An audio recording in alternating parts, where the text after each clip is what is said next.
Hi, this is Pat Iyer with Writing to Get Business, and I have with me today Eric Rozenberg. Eric is an author, an entrepreneur, a podcast host, and a meeting planner, and the author of a best-selling book. Eric, welcome to the show. Thank you very much, Pat. How are you? I'm good. It's so nice to be able to see you today. Same here. I would like to take you back to where you were in your life when you decided to write your book. Tell us about what motivated you to go through that process.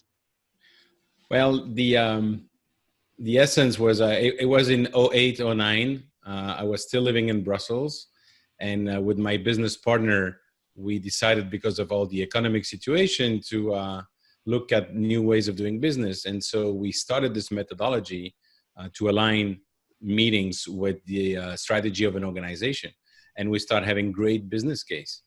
And so after a while I told him, George, we should write a book. And he said, great idea, who's going to write it? And I said, I was hoping that you would. He said, no, I don't have time for that. So at that time the book was not written, and then in 2013 we moved to the US, and people started saying, you should write a book. So my grandfather used to say, if two people tell you that you're drunk, go to bed. So finally, in end of 16, 17, I did write a book about basically the first book on the why of a meeting. Why would an organization do a meeting? So that's when it started. And have you written other books since then? Nope, not yet. I have a second one. I have the mind map of the second one. Which is totally different. It's a story for my daughters of why we moved to the US. So it's totally different, but it takes time, as you know, and something you have to block the time for anything you do. So, all right, and we'll come back to that second book. I'd like to hear more about the first one. Who was the audience that you wrote that book for? So there were basically two audiences. The first one are the meeting planners, and especially the meeting planners that are 100% focused on logistics. And so it's really to open their mind into what is really the need of their customer. If you're my boss, Pat, and I come to you and I said, so you asked me to plan this meeting. We have, how many people are coming? How many rooms do we need? Do you need an opening ceremony? Do you need, how many people are vegetarian? So you're going to look at me and answer the question because I'm focused on logistics, and that's the perception you have of what I do. But if I come to you and say, Pat, if I understand well, our competitors are so-and-so, the three main objectives of the company or the organization for this year is that and that and that. What is it that you want the people that are attending the meeting to feel, to remember, to act upon? You immediately are going to have a totally different perception of the services I'm providing. Whether you're an internal meeting planner or you're a third party and helping customer. So that's the first audience that I wanted to reach. And the second one, quite frankly, is the C-suite that are not understanding necessarily the power of a face-to-face, that are just doing the meeting like most of the sales director. I would ask, why do you do the sales meeting? Because we do it every year. It doesn't make any sense to me. Try to justify that to the board when you're in a meeting. There is no measurement. There is no why you're doing that. There is no KPIs. And basically, if you think about it, any organization usually spend a lot of money in consulting and strategy and defining what it is they want to be doing in the future. But when it comes to executing it, in other words, when it's come to their team, they're not paying as much attention and not investing as much time and money to convey the message and to making sure that they understand why we're doing this. Mm-hmm. I think what you're saying is that it's so important to focus on what are the outcomes that you want to achieve, not just do rote planning and fill the agenda with speakers or topics without considering what are the attendees going to get out of that experience. Absolutely. What are the outcome for sure, and how you're going to deliver it. The best example, the extreme, because I was planning a lot of sales meeting, a lot of incentive travels, would be that the company would invite their customer to a golf outing because the boss loves golf. But maybe 90% of the customer don't care about golf. Mm-hmm. So it's really putting yourself in the shoes of the people that you're communicating with, whether you're in an association with your members, or you're a company with your team, or with your customer. At the end of the day is exactly what you said. What is the outcome that you want, and how you're going to deliver the message? The big rooms where you sit 1,000 people line after line after line watching screen, that's over. Nobody's paying attention. Nobody's listening. So what is it that you want to convey as a message, and how you're going to deliver that message? I want to explore that comment that you just made about the 1,000 people in the room, that kind of event is over. We're recording this in the midst of the COVID isolation period, and it has dramatically changed your business and the business of speakers who provide the content for events like that. Let's step away from your book for a minute. Tell me, what do you see as the future for the meetings and events industry? Very good question. I see the answer that I want to give you has two time frame. The first time frame is after a vaccine has been found. Mm-hmm. After a vaccine has been found, listen, we crave for human interaction, for face-to-face meeting. So after the vaccine has been found, people might still be a little concerned a few weeks, few months, but I think ultimately we'll go back to having a big stadium and big venues and conference and trade show and everything. Until then, there is a concern. Am I going to get it or not? That I have to pay attention to, and what are my responsibilities towards my attendees? So we're seeing across the board different variation from people thinking of having one seat empty out of, one person seated, then one empty seat. But then the question comes, what about the range behind you and after you? Or people want to come with families. And then when it comes to the meetings itself and the trade show, I think that what's going to happen as well is, first of all, until then, a lot of people are going to wear masks, and I think rightly so. There will definitely be physical distancing, and I prefer to use the word physical distancing, social distancing, because I don't remember having been so social the last weeks, and even if through Zoom, but meeting so many people through Zoom. But it's really the concern of how close can you get to somebody. So that will definitely be impacting until we find a vaccine. And whether it's after or before we find a vaccine, I think that you're going to see as well is a more integration with online, which we've seen in the past, but that has obviously accelerated. But I want to do a parallel. If you remember the first time that a football game was going to be broadcast on TV, people were scared. They said, oh my God, nobody's going to come to the stadium anymore. At the contrary, people actually saw on TV and say, oh, I want to be in that stadium.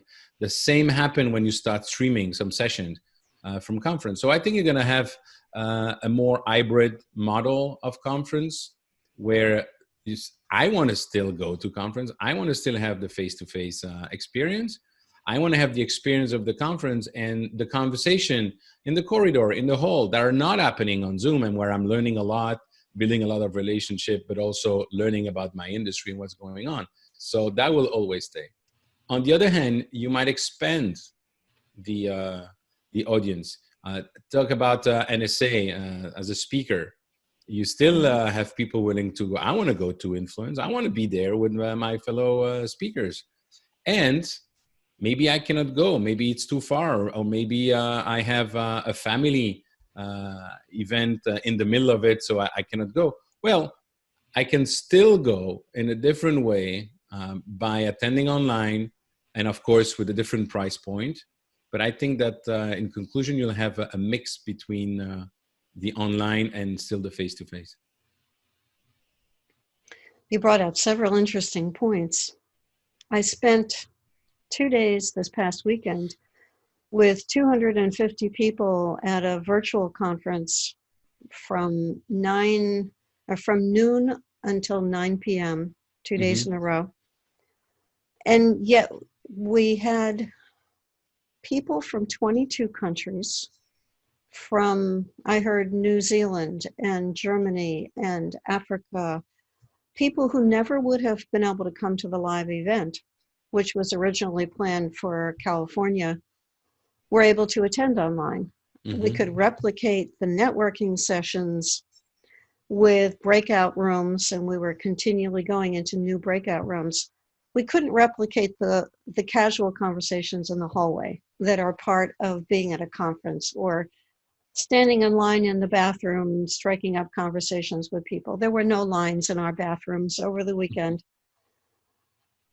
So we've got a mechanism of creating a new type of educational experience that incorporates known elements, but also adds in some different aspects of getting together as a group and sharing ideas. Absolutely. It'll be fascinating to see how it all shakes out.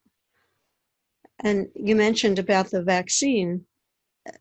The other thing that I think of is, for us to feel truly comfortable being in large groups of people, we would want to know that everybody had been vaccinated. And there's a whole pool of people who have strong beliefs against vaccines, any kind of vaccine whatsoever, who, if they didn't accept the vaccine, but then were part of a large crowd, could potentially be sources of danger or infection for other people in that gathering. So I don't know what the answer is of when we would feel safe being with large groups of people. Yep. And taking our chances that everybody around us is healthy. What I'm hearing now is that you have different tools. Obviously, wearing a mask is a no-brainer for me now. And actually, if you were not, obviously, you see I'm in the cafe now. It's a beautiful background. Thanks to Zoom. But if I was in a real cafe now, there's no way I will not be wearing a mask. So definitely wearing a mask. But to your point, there will be new method. Look, what happened after 9/11, or what happened after the shoe bomber was caught? It changed completely the processes. So what I think is going to happen now, that you'll be able to measure the temperature of people, not only getting in a conference, getting in a mall. In a shopping mall, getting in a restaurant if need be, and definitely at the airport. Emirates Airlines already starting to measure the temperature of people before they fly. I think it's the airport in Vienna where you can be tested when you arrive. So that will change in the processes. And besides the mask and besides the wearing, measuring the temperature, the fact that you would have a vaccine, I think psychologically will change a lot in the mind of people. Now, 100% guarantee you don't have, but then we're going back to more comparable situation. Or should you wash your hand? Well, actually you should, definitely, regardless of the COVID-19. Should you pay attention if you're coughing? Yes, you should, regardless of the COVID-19. So hopefully there will be also a change in the behavior of individuals. And then there's not 100% guarantee. Yes, you can stay at home and right. But I think that from the moment that we have all of this, I would totally feel secure going to an event. I'll take you back to the book, and I appreciate your perspective. These are things that we're all thinking about, and the answers keep changing in terms of what the future will hold. Absolutely. And there's no definite timeline that any of us understand at this point. Absolutely. Your book was about putting on meetings. Did you self-market that, or did you go through, or self-publish it, or did you go through a traditional publisher? No, it was self-published, and it was really serendipity of life. again, somebody said, oh, you should write a book. I say, another one. So, okay, I'm going to write a book. And then I took a course online on how to write a book. And they were talking about mind mappings, which is something that I've been using as long as I can remember. Mm-hmm. So that was the easy part. I actually get the different chapter structure, and then I spoke the book, and then I got the transcription, and then I went back to it when I had finished the first draft. And then obviously you can hear my accent, so I needed somebody to put it in real English. And one thing leading to another said, oh, but you should do a launch, then maybe you become a bestseller. And I said, really? And then when we reached that point, I was done. And people say, you have a book. What do you do with the book? I said, nothing. So what do you mean nothing? I say, no, nothing. So there's this joke in Europe between, the French people being with a big mouth and the Belgian being a little more unassuming. And so there's the story about if you ask somebody if they can, what they can do on a scale from 0 to 10, if they're able to do 5, a French person will tell you that they're able to do 8, and the Belgian will tell you they're able to do 3. So I was like, okay, I got a book. I can tell my kids, it's fine. And then, you get it. So it was really not something planned, but one thing leading to another. Now I have an online course. Now I'm coaching people. Now I've been helping a lot of people based on the content of the book and also with my experience. So I realized that the route I take, which is the self-publishing, I didn't write a book for any other reason that I wanted to have that book to share that message. But then I realized it's a business card. I'm not trying to sell the book or whatever it is with it. But you realize that in this day and age, it's not only good to have a book, but it opens other opportunities, which I had no idea about. I'd like to explore those other opportunities. You mentioned an online course. Is that based in the content of the book? It's inspired by the content of the book. Mm-hmm. So the book is Meeting at Sea Level with the letter C, and that's really about the why of the meeting. The online course itself, which is exclusively targeted to business owners in our industry, it's really about the different area you should explore to manage your business.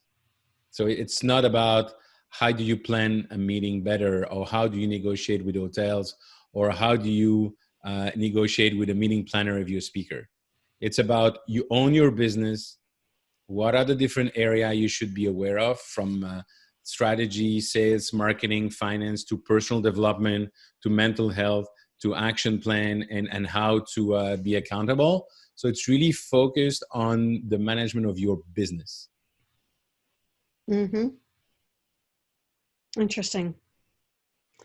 I was asked to edit a book in January for a woman who puts on physical events, in-person events. And she had content that was about planning a meeting, putting on a meeting, planning it, evaluating, but it was all jumbled. If you're watching our Zoom podcast right now, my finger's waving in the area and kind of in a random direction. There's so many steps involved in putting on a meeting, mm-hmm. and I helped her with a structure that she had content, but it had to be put into the buckets of planning it, putting it on, and evaluating it. To me, that was a very logical progression. When you take a step back and you think about what are meetings doing for you, it sounds like you're encompassing all of this in your background, in your experience as a meeting planner. And you put parts of that in the book, and then the online course took the content in a different direction, would you say, or deeper, or, how would you characterize the way that you conceptualize the course versus the book? Right. It's a very good point you're making. I would say that the online course is broader than the book. Mm-hmm. And also it came from the idea of the book was, I alluded to it in the beginning, when I gave you the example of me coming to you and asking logistical questions or more strategic questions. And my point is, don't get me wrong, logistics is essential.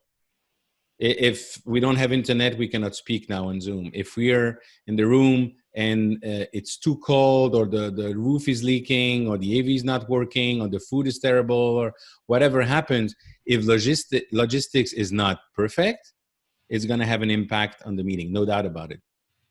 And I find out that there are a lot of people that are excellent at putting meeting together, and I did it for 20 years in over 50 countries.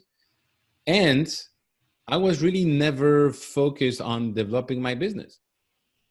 And that, I think, it's very important not to lose sight of it, because we always, any meeting planner thrive with the logistics, with the stress, with the unexpected, because there's always something unexpected. And if you don't deal with that, then you should not you should not go into that profession for sure. But behind that, when you have your own company, whether you're 1-person company or 30-person company, if you're always busy with the logistics, then you're not developing customers. And if you're not developing new customers or maintaining a relationship with the current customers, you don't have a business. And if you don't have a business, then forget about it. So it was interesting to me to realize that and still today, most of the conversation I have, when I'm listening to people, they're very focused on logistics, which is good, but it's not enough. So that's what the online course is about. It's exclusively about helping people to start or to manage and grow their business in our industry.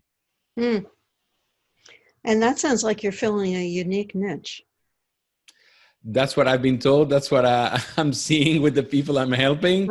Yes, and it's true. If you think about it, I don't think that anybody is unique, and I don't think there's many people that have the expertise that I have from meeting planning and planning incentive trip and sales meeting all over the world, and in the same time having had my own business, having sold my business, and then starting new business. So that's a different experience that can help some people. It's not going to help everybody, but it's definitely something unique for a lot of people. I was struck as you were talking, Eric, about the idea of planning meetings in 50 countries, all of the cultural differences that go into that.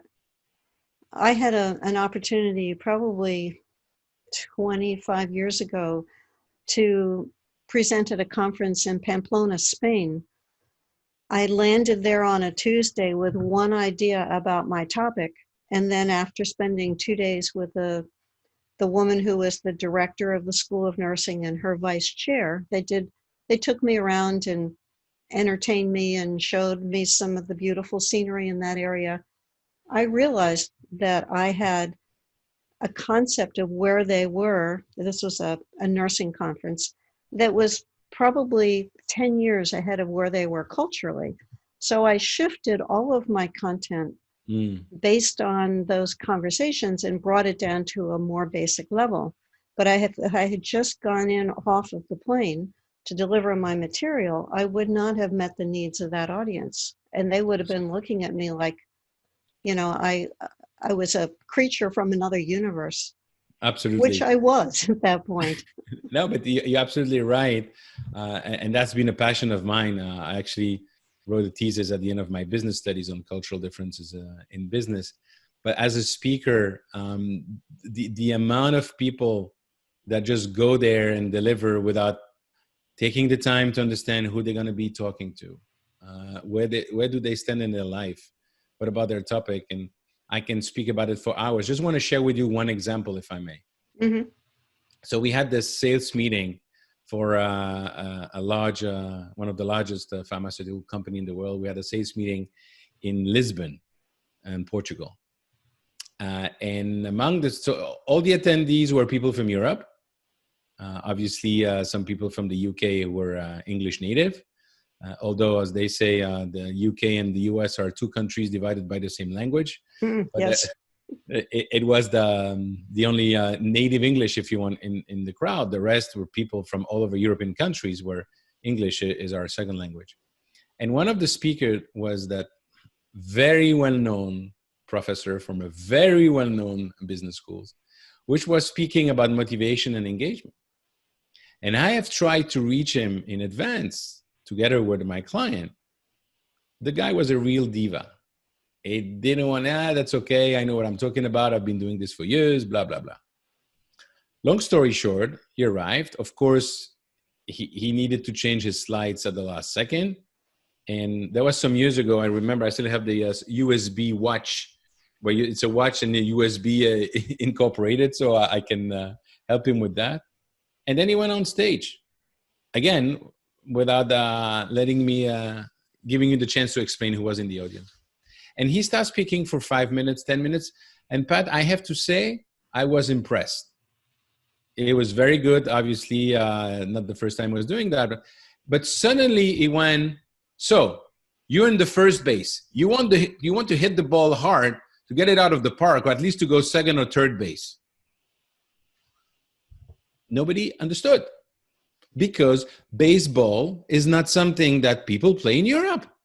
And so you start hearing this mumbling in the room, and the people doing the translation trying to explain, up to the point that the guy went nuts on stage and said, if you don't shut up now, I'm leaving the stage, which of course created even worse.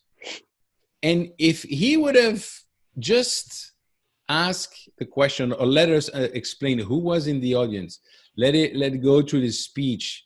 Even if we'd have spoken about baseball, you can always say, well, I know you're not doing this here, and make it fun. And so that was ridiculous for somebody, from somebody who's so experienced and so expensive, by the way. Mm-hmm. Absolutely. Before we wrap up, I do want to ask you about your book launch process and your bestseller status, because we sort of slipped by that one pretty quickly.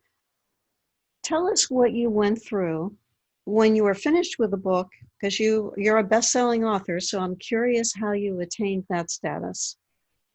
So the whole thing is you have bestseller and bestseller. That's the first thing. And the second thing, as one of my friends would say, it's a bestseller is not a Nobel Prize of literature. So not that I'm not proud of what I've done, I'm very proud of it.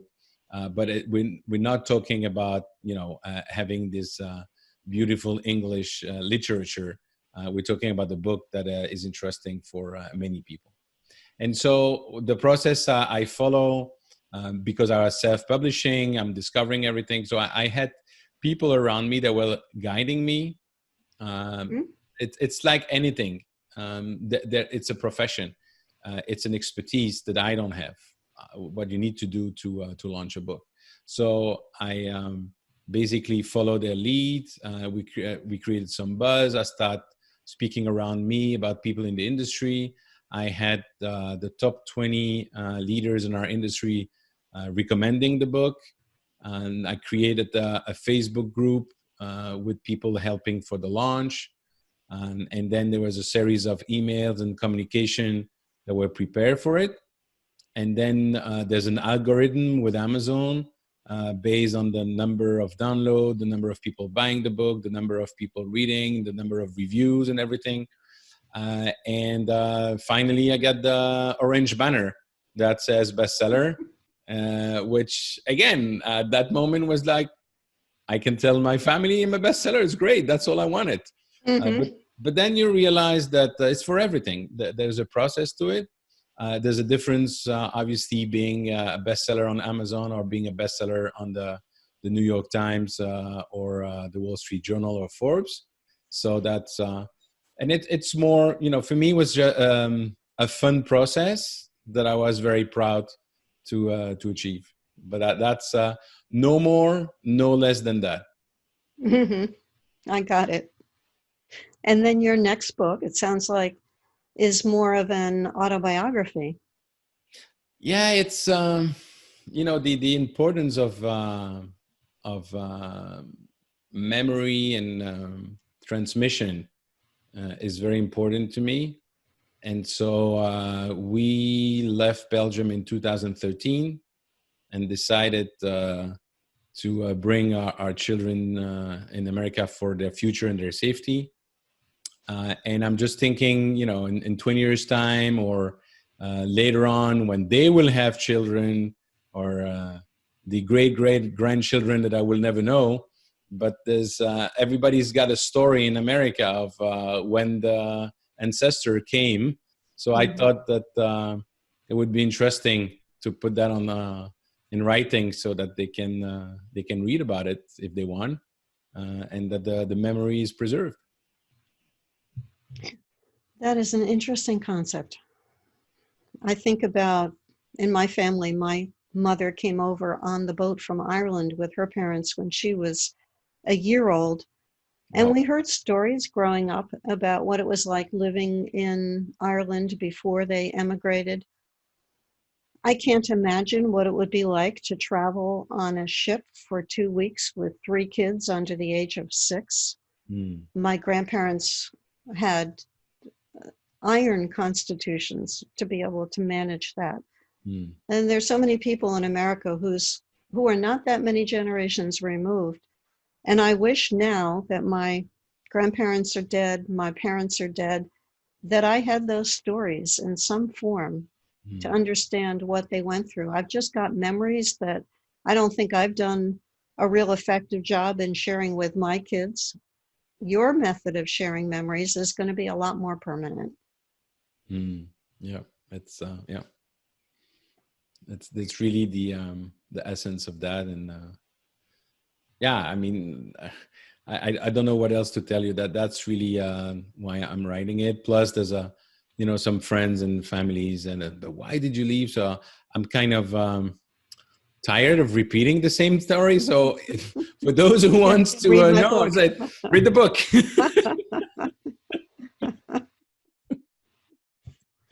Well, Eric, I know that the people who are listening to this podcast are going to want to know more about you and your services, your book, your online course. Can you share how our listeners would be able to connect with you? Sure, with great pleasure. So they can go on the website eventbusinessformula.com. So eventbusinessformula.com, they will see all the information, or they can go on the Business of Meetings podcast, which is for business owners in our industry. And if they are business owners, and only if they are business owners, because obviously you cannot help everybody, but if they are business owners, they can go to the Business of Meetings Facebook group, or just go to eventbusinessformula.com/group and ask to join. There's few questions, there's rules that obviously I want everybody to abide in terms of respect and supporting each other. And obviously they need to be business owner themselves. Perfect. All right. Thank you, Eric Rozenberg. This has been Pat Iyer and Eric Rozenberg talking about his book.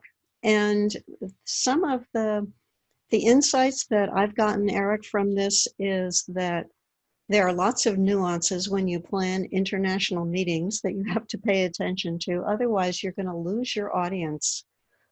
You shared with us the idea of writing a book came from more than one person saying, hey, Eric, you ought to write a book.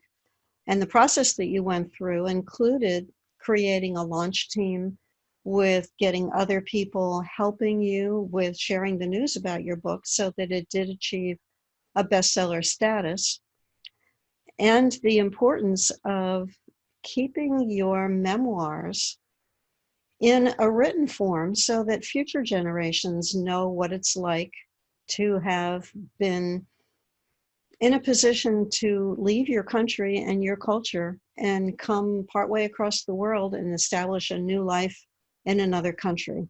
You're leaving a legacy for your children, your grandchildren, your great-grandchildren, and others, many of whom in any country can identify with what it's like to be an immigrant and to start over. So thank you for that, and thank you for spending time with me, Eric. Thank you, Pat. Great pleasure. And thank you to you who's listening to this podcast. Be sure to come back next week for another great session This is Pat Iyer with Writing to Get Business.